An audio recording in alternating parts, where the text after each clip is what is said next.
Hi, I'm Whitney Morgan, Hashimoto's coach, gluten-free warrior, and creator of the Thyroid Reboot Method. One of the first things that most women do after being diagnosed with Hashimoto's is to search online for that perfect Hashimoto's diet.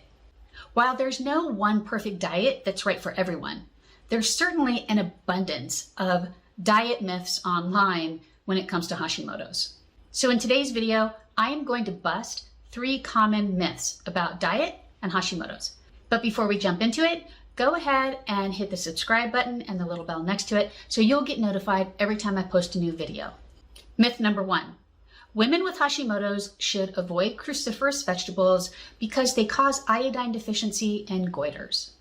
While it's true that cruciferous vegetables are part of a class of foods known as goitrogens, meaning they contain substances that can suppress thyroid function and lead to the growth of goiters. But not all goitrogens are created equal. In theory, eating a lot of cruciferous vegetables could be problematic for women who have iodine deficiency-induced hypothyroidism. But that's not the same thing as having Hashimoto's. Furthermore, the act of cooking, lightly steaming, or even fermenting cruciferous vegetables significantly reduces their goitrogenic effect. So unless you're sensitive to specific cruciferous vegetables, eating them in cooked or fermented form should not aggravate your Hashimoto's. Myth number 2. Not all women with Hashimoto's need to eliminate gluten. Here's the trouble with that. Even if you are not gluten sensitive, consuming gluten increases zonulin levels in the gut, which in turn increases intestinal permeability. In other words, gluten causes a leaky gut in everyone. And when you have Hashimoto's, a leaky gut leaves you vulnerable to not only Hashimoto's flares, but increased destruction of thyroid tissue. So even if you are one of those rare Hashimoto's unicorns that isn't gluten sensitive, you should still eliminate gluten from your diet. Did I just bust a myth for you here? If you've had an aha moment, drop a thumbs up emoji in the comments. Myth number 3. Low carb diets are bad for women with Hashimoto's. Now it might sound crazy, but the human body doesn't actually require dietary carbohydrates for optimal function.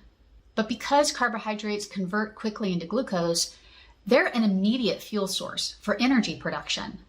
Unfortunately, this same quick burning fuel leads to drastic swings in blood sugar, promoting dysglycemia and insulin resistance, both of which are common problems for women with Hashimoto's.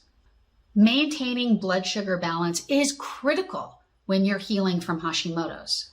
So it's more beneficial to optimize protein and fat intake while limiting your dietary carbohydrates to starchy and non-starchy vegetables.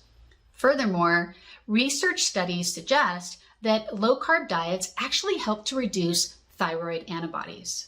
A word of caution though, if a low-carb diet leaves you feeling more fatigued than usual, it might be a sign that you have low stomach acid, which is also a common problem in women with Hashimoto's. So if this happens, you probably would benefit from some additional digestive support in the form of hydrochloric acid, bitter herbs, and digestive enzymes. To learn more about my Thyroid Reboot Method and how you can rebuild thyroid function from the ground up, go ahead and use the link that I provide in the video notes. If you're watching the replay on Instagram, just head to my bio link. Thanks for watching. If you found this video helpful, you can let me know by liking it, subscribing to my channel, or sharing it with someone who has Hashimoto's. And as always, if you have questions, drop them in the comments. I do my best to answer each one. Thanks. I'll see you next time. Bye.